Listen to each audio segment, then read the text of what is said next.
Is communicating with your volunteers something that's going to take too much time away from the other things that you do? No, it's actually going to save you time and headaches. I have a headache. I'm so glad you jumped on today. We're going to take a few minutes to explore one of the most important aspects of youth ministry, communicating with your volunteers. And today I want to give you tips on communicating with your volunteers that's going to include some apps I believe are going to be really helpful. And you can communicate in a way that will make your volunteer team excited to show up. Here's the deal. When your communication is clear and consistent and encouraging, your team not only knows what to do, they feel valued and equipped to make an eternal impact. So let's talk about a few best practices to keep your volunteers informed, inspired, and ready to go. Hey, my name is Eric with a K, and I've been in full-time youth ministry for 31 years, and this is going to be super helpful to you today. Okay, let's jump into it. Number one, keep it clear and consistent. Your volunteers need to know two main things: what's happening and what's expected of them. Now, consistency is key here, right? If you're all over the place in your communication, your volunteers are going to feel disconnected. You need to have them connected. So some action steps with this. I would say set a rhythm for your updates. Weekly emails, monthly team meetings. I think that's going to be key. I'm going to talk about that in a couple weeks.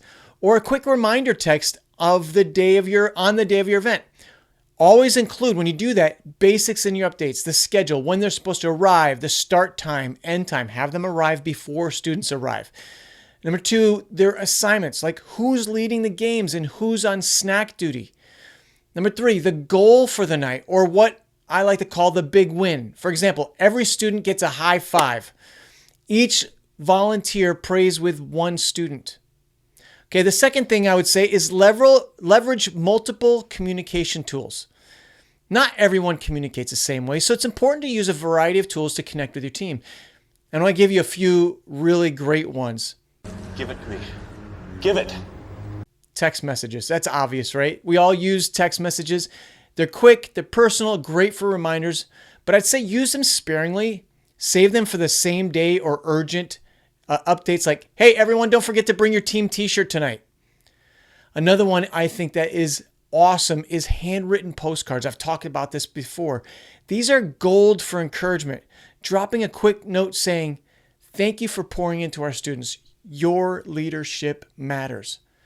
These small gestures build morale. They show your team that they're seen and appreciated.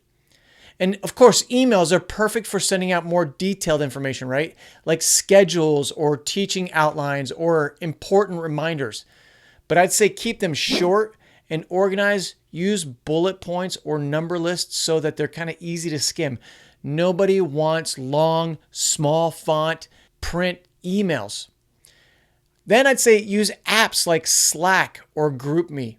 I used to hate Slack, but I've come to really like it. They're great for ongoing team communication. You want to create a channel or a group where everyone can share updates or prayer requests or just celebrate wins. And that's something worth celebrating. Apps like these are awesome for fostering community beyond your regular gatherings. All right, number three, set your volunteers up for success. One of the biggest gifts you can give your team is clarity about the roles and expectations. It makes everything run smoother, and honestly, it reduces their anxiety. You know how it is. If you know what to do, you're not as anxious about what's going to happen. And here's how you can do that. First of all, provide clear assignments. For example, Susan, you're on check-in duty. Your role is to welcome families and ensure every student gets a name tag. They know exactly what they have to do. Jake, you're leading the game. Oh, those are the new ones? Yes! Yes! Yes! Yes! Yes! Yes! Yes! Here's your script. Here's the rules. Here's the supplies that you need. Now, side note, if you want to equip and empower your volunteers to be great game leaders, I have a free ebook and a companion audiobook that I want to give to you as a gift that you can pass on to your volunteers. Grab it today. It's in the description below. The second thing I do is remind them of the big win each week. When you set it as a focus for your meeting, it gives everyone a shared purpose. And communicate that in your email or your text update. Example, tonight's big win, every student gets a warm welcome at the door and leaves knowing they matter. Now, it might be hard to quantify leaving that they know how they matter, but you say their name. They get a high five. They get a side hug, whatever it is. Help that big win to be communicated clearly. And then celebrate the wins afterwards. After your event or your gathering is over, just do a quick message in your Slack group or an email. Wow, team, did you see how engaged the students were during small group time? Thank you for making that happen. Thank you. Thank you. Thank you. Fourth, I'd say be encouraging and relational. This is likely kind of natural for you, but volunteers aren't just task doers. They're your ministry partners. Investing in your relationship with them will keep them energized and committed. So here's a couple of thoughts I want to encourage you on this area. Send an individual text in the middle of the week saying, hey, Amanda, thank you for your energy during worship time. The students really responded to your joy. That's something that's very specific that you noticed, and it helps them to see what they should be doing with their students. I'd say host a quarterly appreciation night or game night. Game nights just to have fun together, to build morale, to build team community, I think is awesome. Having them together beginning of the year, end of the year, summertime, whatever, for a dinner, I think could be really, really encouraging to your team. And again, is going to make them feel more connected. And then use GroupMe or Slack to call out wins. Shout out to Mark for leading such an engaging small group discussion last night.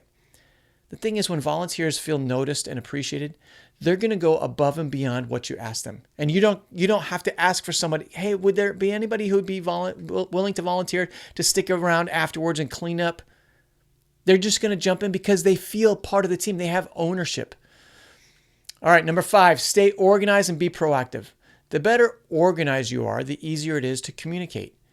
Use tools like Google Calendar to schedule emails and reminders ahead of time. Maybe you have something like Planning Center or The Rock or another CRM that you can use to communicate. Don't wait till the last minute. Your team will feel chaos if you are scrambling. So when you take time to communicate clearly, to encourage your team, to set them up for success, what you do is you create a culture where your volunteers feel equipped and valued, inspired. And when your team is thriving, your students are going to thrive too. See what I mean? I thrive on this. I thrive on it. They're not going to end up going like, hey, just do good. Just follow. No. So text that reminder, write that postcard. Don't forget to celebrate the wins and lead well together. I know it may seem like it's going to take more time to do those things, but in the end, it saves you time and headache and anxiety, and it does the same for your volunteers. Now, if you want more videos on working with volunteers, I've got one like this one right here. I hope you're encouraged and blessed by this. Have an awesome week, and until next time, see ya!